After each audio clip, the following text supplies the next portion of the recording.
진천을 점령한 북한군은 감제 요지인 봉화산과 문안산을 탈취하기 위해 두 차례에 걸쳐 야간 공격을 시도했으나 실패하고 벽암리 교성리 선으로 물러나 탐색전을 전개했습니다. 다음 날인 7월 9일은 새벽부터 폭우가 쏟아졌고 북한군은 오전 9시부터 포격을 가하면서 주저항선인 봉화산 문안산에 대해 보전포 협동으로 일제히 공격을 시작했습니다. 폭우로 진흙탕이 된 개인호와 교통호가 북한군의 포격에 무너지며 사상자가 속출했고 공포에 질린 병사들은 우왕좌왕하다가 진지를 이탈하기 시작했습니다. 병사들은 계속된 철수와 이동 그리고 참호구축 등으로 인해 극도로 지쳐 있었고 게다가 이동 중에 수습되는 병력을 그때그때 필요한 부대에 끼워 넣어 숫자만 채우는 형태로 편성되었기 때문에 소속감을 갖지 못해 응집된 전투력을 발휘할 수 없었습니다. 월등하게 우세한 병력과 화력을 동원한 북한군의 공격에 주저항선은 순식간에 붕괴되었고 정오 무렵에는 북한군이 진천을 중심으로 동쪽, 서쪽, 남쪽으로 2.5km 이르는 반월령 지역을 점령했습니다. 주저항선이 무너지고 8연대와 18연대 병력이 분산되어 후퇴하자 사단장 김석원 준장은 북한군의 포탄이 쏟아지는 작곡의 남쪽 기슭까지 나가서 군도를 빼들고 큰 소리로 외치며 병력 수습에 나섰습니다. 한 사람의 병사도 이곳에서 물러날 수 없다. 너희들이 싸우지 않으면 나라가 망한다. 어서 모여라. 이 모습을 보고 후퇴하던 병사들이 다시 모여들어 동요를 맞고 병력을 수습할 수 있었습니다. 김석원 준장은 병력을 증강하여 진천을 탈환하기로 결정하고 예하 부대에 명령을 내렸습니다. 하나, 사단은 7월 9일 13시에 공격을 개시하여 봉화산, 문안산을 탈취한 후 진천을 공략한다. 둘, 18연대는 우일선으로 봉화산의 적을 격파한 후 진천 동쪽을, 8연대는 좌일선으로 문안산의 적을 격파한 후 진천 서쪽을 탈취하라.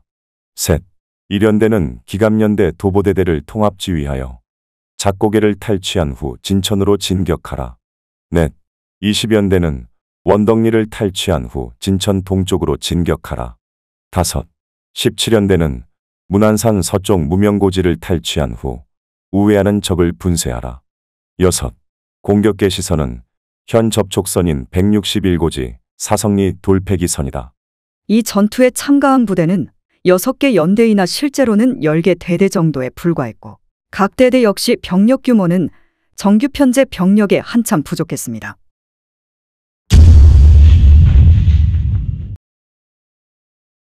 사단의 명령에 따라 18연대 2대대는 봉화산을 탈취하기 위해 7월 9일 오전 10시 영리를 출발하여 오후 1시 30분 봉화산 서쪽 능선의 사성리에서 공격 대형으로 전개한 다음 공격 목표인 봉화산을 향해 전진했습니다. 2대 대장 장춘권 소령은 2개 중대를 병행 공격시키고 1개 중대를 예비대로 삼았습니다. 손영진 중위의 5중대는 봉화산의 연봉인 나고지를 탈취하고 주봉인 가고지로, 김정은 중위의 6중대는 주봉인 가고지로 진격했으며 예비대인 장재민 중위의 7중대는 두 중대의 사이에서 북한군의 계곡 접근을 막고 6중대에 대한 지원 태세를 갖추었습니다. 초반에 순조롭게 진행되던 2대대의 공격은 8부 능선을 넘어서면서부터 상황이 급변하기 시작했습니다. 북한군이 대대 규모의 병력으로 최후 저지사격을 가해 더 이상의 전진이 불가능해지자 대대장 장춘권 소령은 중화기 중대장 이용준 중위에게 북한군의 기관총을 제압하도록 지시하고 5중대장과 6중대장에게는 돌격을 계속하도록 명령했습니다. 중화기 중대가 봉화산의 북한군 기관총자를 하나씩 제거하는 사이 두 중대는 협공을 통해 나고지에 이어 주봉인 가고지까지 탈환했습니다. 대대장 장춘권 소령은 고지 정상에 대대지휘소를 설치하는 한편 북한군의 역습에 대비해 사주방어 태세를 갖추라고 지시했습니다. 야간으로 접어들면서 북한군의 강력한 포격이 다시 시작되었고 이어 수많은 북한군이 봉화산으로 밀어 닥쳤습니다. 고지의 북쪽 능선의 진지를 구축하고 있던 김정은 중위의 6중대는 개인호에 의지한 채 중화기 중대의 유효적절한 화력 지원을 받으며 방어진지 바로 앞까지 몰려온 북한군을 격퇴했습니다.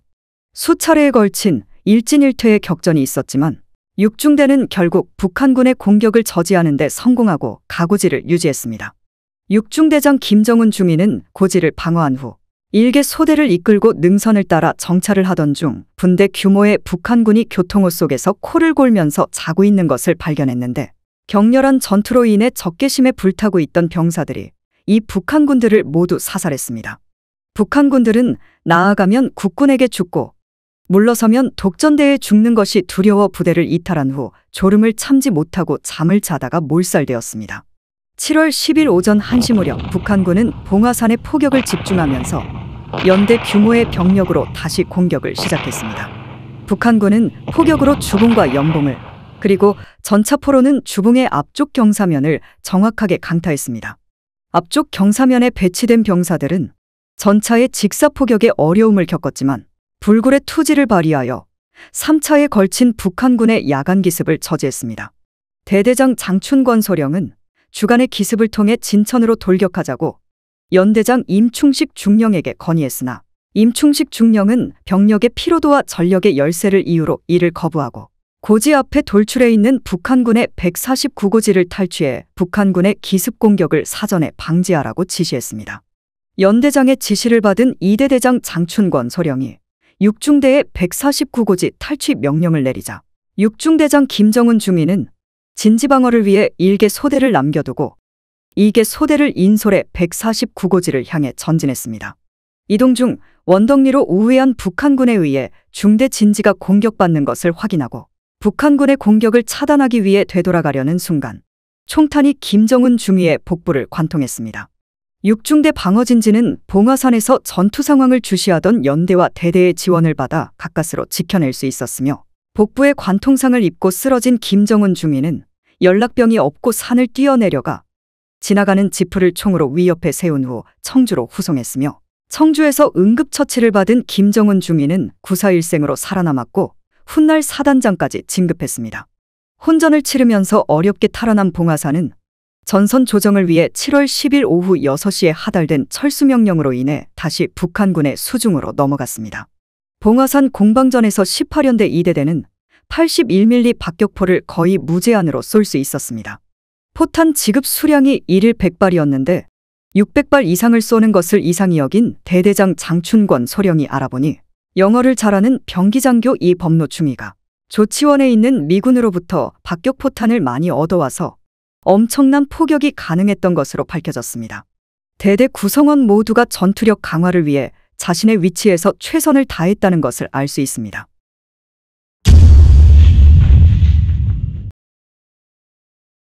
사단의 명령에 따라 이현진 중령의 파련대는 7월 9일 오전 10시에 공격 개시선인 돌패기, 상계리를 출발해 문안산으로 향했습니다. 파련대는 정면 공격을 담당했고 17연대는 공격 목표인 문안산을 좌측으로 우회해 북한군의 우측방을 공격했습니다.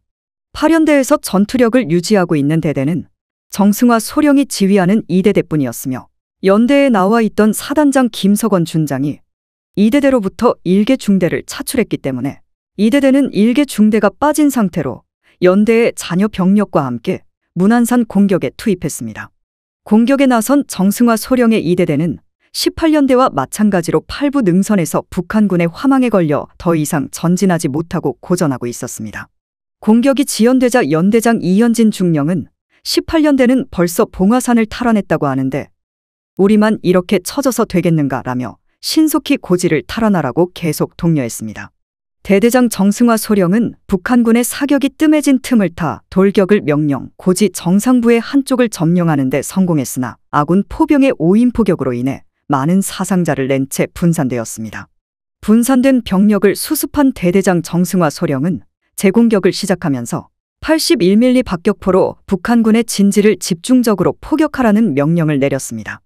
명령을 받은 중화기 중대장 김종민 대위가 81mm 박격포로 포격 지원에 집중하고 있을 때 포진지를 방문한 사단장 김석원 준장이 나도 한번 쏴보자고 하면서 몇 발을 쏘고는 나도 젊었을 때는 잘 쐈는데 그대들은 참으로 용감하게 잘 쏘는구나. 라고 하면서 격려를 했습니다.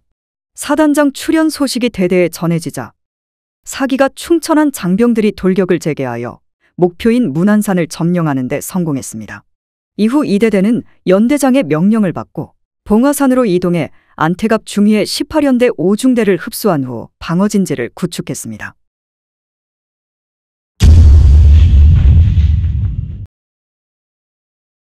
(7월 9일) 8연대가 문안산 정면을 공격할 때 수도사단에 배속된 이관수 소령의 17연대 1대대도 장익재 중위의 3중대를 좌일선, 김필상 중위의 1중대를 우일선으로 하고 한혁 중위의 2중대를 예비로 문안산 서쪽 능선을 우회하여 북한군의 우측면을 공격했습니다.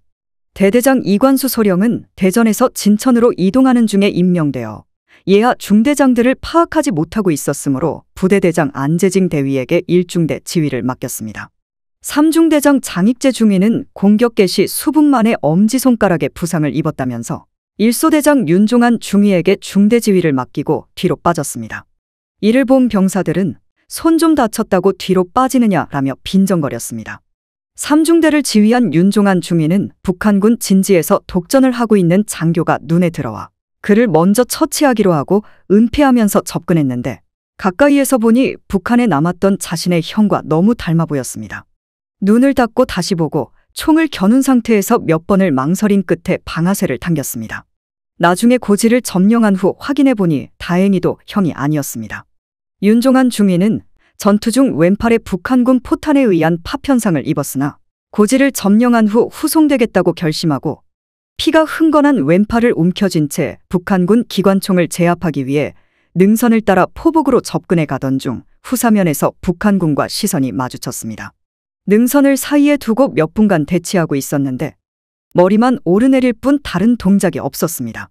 아, 이놈이 실탄이 떨어졌구나 라고 판단하고 소총으로 사살한 후 살펴보니 그 북한군은 쇠사슬에 발이 묶여 움직일 수 없는 상태였습니다.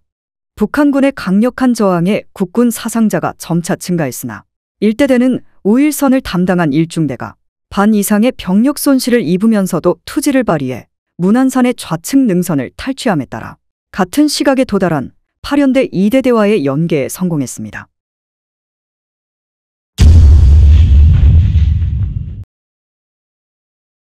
일연대와 독립기갑연대 도보대대도 작고개를 탈환하기 위해 7월 9일 오후 1시 30분을 기해 봉화산 서쪽 능선과 문안산 동쪽 능선을 목표로 병진 공격을 시작했습니다. 북한군이 봉화산과 문안산으로 접근하는 국군에 대해 포격을 집중하고 있어서 봉화산과 문안산 사이에 있는 작고개로의 진출은 다소 쉬워 보였으나 작고개 양쪽 능선에는 숫자 미상의 북한군이 배치되어 있었고 국군이 고개 앞에 도달하자 북한군은 교차 사격을 가하기 시작했습니다. 공격을 받은 국군 병사들은 뒤로 도주하기 시작했고 이 광경을 보고 있던 사단장 김석원 준장은 중앙 돌파를 우려해 포병 지원을 할 테니 한 발짝도 물러서지 말고 병력을 수습하여 공격을 재개하라. 라고 일연대장 이희권 중령과 독립기갑연대장 유흥수 대령에게 명령했습니다. 상당한 시간에 걸쳐 흩어진 병력을 수습한 일연대와 독립기갑연대는 포병의 지원을 받으며 작고개에 대한 공격을 재개했습니다. 이때 봉화산과 문안산의 방어에 실패한 북한군이 작고개에서 물러나 도주함으로써 두 연대는 고개를 장악하고 좌우측의 고지를 점령한 18연대, 8연대와 연계를 이룰 수 있었습니다.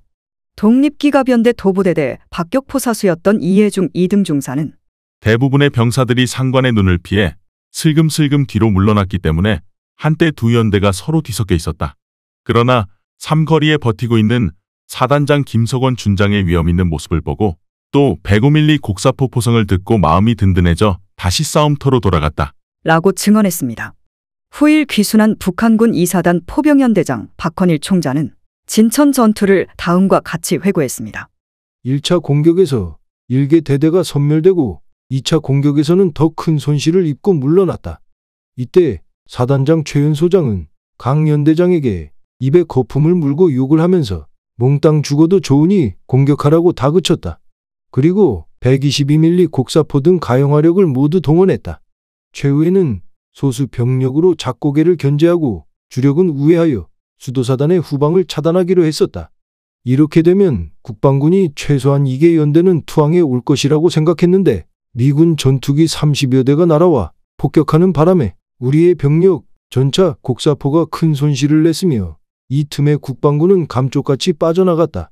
나는 근탄이 많이 발생하여 공격하던 병사들이 많이 죽자 조사까지 받았다. 이 벌을 피하기 위해 곡사포탄이 아닌 박격포탄이라고 우겨서 위기를 모면했다. 북한군 2사단은 정말 재수 없는 부대로 춘천에서 얻어맞고 다시 여기 진천에서 또 한 번 당했다.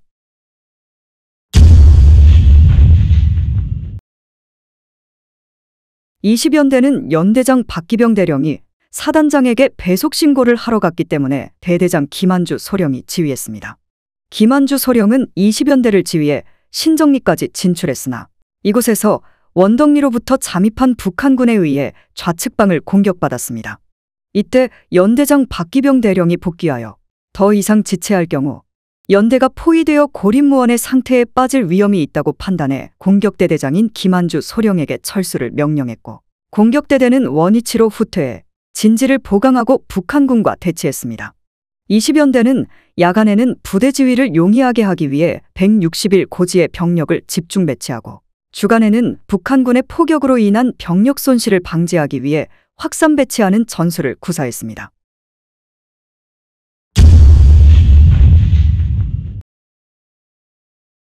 (20연대장) 박기병 대령은 소수의 병력을 이끌고 7월 9일 수도사단에 배속된 후 정신이 하나도 없었습니다. 주저항선이 돌파당할 위기에 처한 상황에서 봉화산 공격을 지휘하고 있었는데 헌병장교가 연대장 박기병 대령을 체포하러 왔습니다.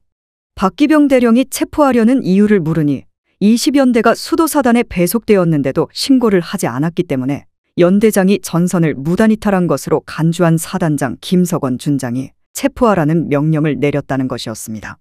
이에 연대장 박기병 대령이 나는 배속 관계를 알지 못하였거니와 지금 좌측 봉화산이 적에게 돌파되기 직전인데 어떻게 부대를 지휘하다 말고 전선을 이탈할 수 있느냐고 호통을 쳐서 돌려보냈습니다. 그런데 얼마 후 다시 헌병이 찾아와 동행을 요구하여 할 수 없이 부대 지휘를 대대장 김한주 소령에게 맡기고 헌병을 따라 사단사령부로 갔습니다. 박기병 대령이 사단사령부에 도착하자 그를 맞은 참모장 김응조 중령이 사단장에게 정식으로 신고하는 것이 좋겠습니다 라는 조언을 했습니다. 박기병 대령의 배속 신고는 북한군 포탄이 사단사령부 막사에까지 떨어져서 이를 피하느라 3번 만에 겨우 끝낼 수 있었습니다. 신고를 받은 사단장 김석원 준장은 귀연대의 분투를 치하한다. 어떠한 일이 있어도 내 명령 없이 전선에서 물러나서는 안 되네. 라고 간곡한 부탁과 같은 명령을 내렸습니다. 박기병 대령은 훗날 이렇게 수레했습니다.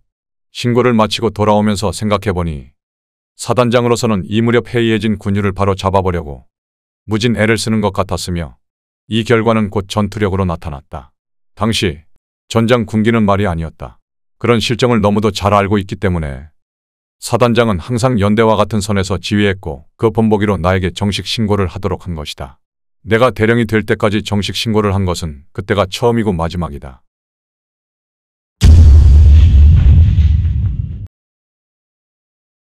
(7월 10일) 오전 1시 북한군은 봉화산과 작곡에 집중 포격을 가하면서도 문안산 쪽으로는 포는 물론 총도 한 방 쏘지 않고 있다가 불시에 기습하여 경계조와 잠복조를 도검으로 제압하고 진지로 침투했습니다. 17연대는 제대로 싸워보지도 못하고 각계 분산되어 진지를 빠져나왔고 문안산은 다시 북한군의 수중에 떨어졌습니다. 일대대장 이관수 소령이 문안산 남쪽 기슭에서 병력을 수습하고 있었는데 여기까지 나와 있던 사단장 김석원 준장이 말했습니다. 적이 재편하기 전에 문안산을 되찾아야 한다. 시간을 지체하면 할수록 병력 손실이 많아지고 탈환하기도 힘들다.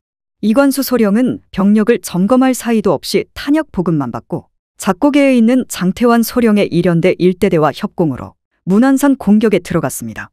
17연대 1대대는 문안산 서북쪽에 있는 330고지를 공격했고 1연대 1대대는 문안산을 공격했습니다.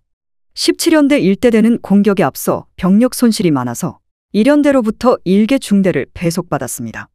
공격 개시 전에 중화기 중대장이 사단장에게 박격포탄을 보급해달라고 요청하자 17연대라면 포탄을 얼마든지 보급해 줄 테니 꼭 고지를 점령하라고 하면서 충분한 포탄을 지원해 주었습니다.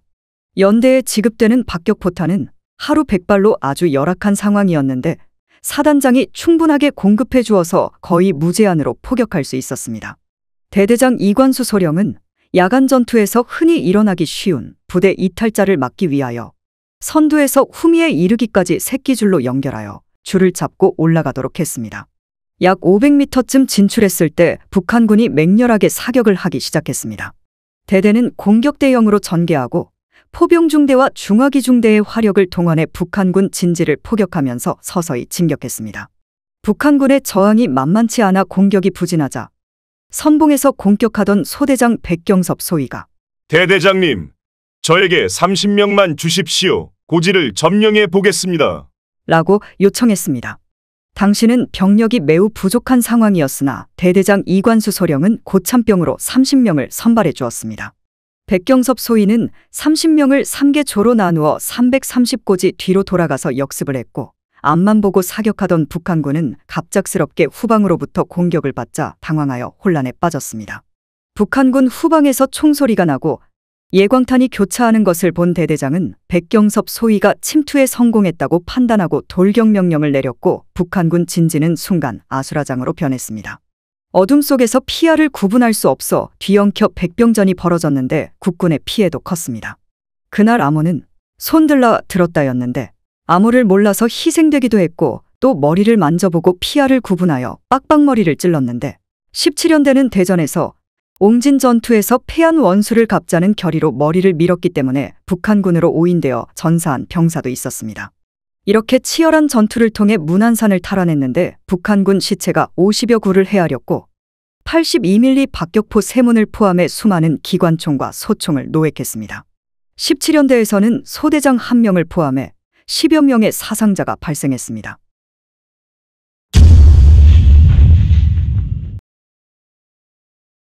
(7월 10일) 수도사단 1연대는 17연대와 함께 문안산을 공격했습니다. 17연대는 문안산 서북쪽에서 진격하고 1연대는 문안산 정면으로 진격했습니다. 장태환 소령이 지휘하는 1연대 1대대는 칠흑 같은 밤중에 소리 없이 문안산으로 올라갔고 포격 지원은 없었습니다. 7부 능선까지 올라가도 조용했으며 호를 파는 소음과 병력을 배치하는 작은 목소리가 들렸을 뿐 북한군은 국군의 공격을 알아차리지 못한 것 같았습니다. 대대장 장태환 소령이 청색 신호탄 3발을 발사하여 돌격 명령을 내리자 모든 중화기가 문안산 정상을 향해 집중되었고 소총수들은 일제히 함성을 지르면서 돌진했습니다. 포판이 없었던 60mm 박격포는 나무에 걸거나 철모에 흙을 담아서 다진 것을 포판으로 삼아 쏘았고 캘리버 50 중기관총은 정상을 향해 불을 뿜었습니다. 북한군도 만만치 않아 견고한 참호 속에서 필사적으로 저항했습니다. 북한군이 기관총을 난사하며 수류탄 세례를 퍼붓기 시작하자 일진일퇴가 반복되면서 사상자가 늘어나고 돌파구는 좀처럼 열리지 않았습니다. 이중대장 박규화 중위가 2.36인치 로켓포를 앞으로 전진시켜 북한군의 기관총자를 날려버리자 순간 누가 먼저랄 것도 없이 일제히 함성을 지르며 돌진하여 백병전으로 북한군을 물리치고 문안산을 탈환했습니다.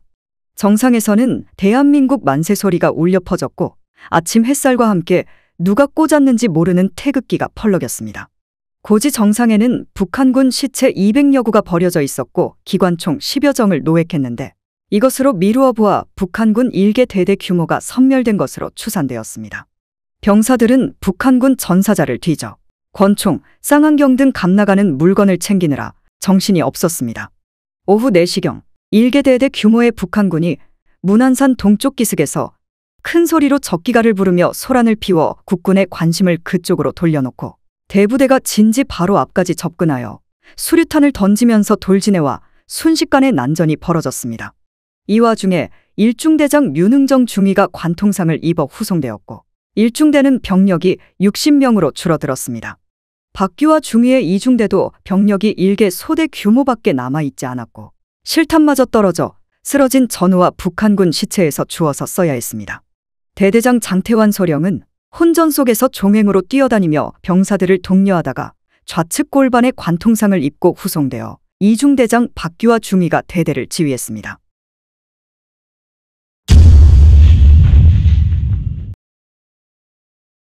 문안산을 탈환한 후 봉화산으로 이동하여 봉화산 서쪽 능선을 장악하고 있던 이현진 중령의 8연대 역시 7월 10일 오전 1시부터 북한군의 집중적인 포격을 받았습니다. 북한군은 봉화산과 문안산을 공격하면서 두 고지 사이에 있는 작고개가 돌파되는 것을 막기 위해 작고개 북쪽에 1개 중대를 배치해놓고 전차포로 봉화산과 작고개를 번갈아 가면서 쏘아댔고 대구경포로 고지 후사면과 사단 전방지휘소까지 위협했습니다. 북한군은 군단 포병까지 동원하여 잠시도 틈을 주지 않고 계속해서 포격을 가했습니다. 파련대는 봉화산 방어전에서 문안산 공격 때보다 더 많은 병력을 잃었습니다. 중대장과 소대장들도 호를 깊이 파라고 외칠 뿐 달리 방법이 없었습니다. 수도사단은 이때 문안산이 피탈되어 이를 탈환하기 위해 반격하고 있었으므로 파련대는 어떤 일이 있어도 봉화산을 고수해야 했기 때문에 큰 피해를 무릅쓸 수밖에 없는 상황이었습니다.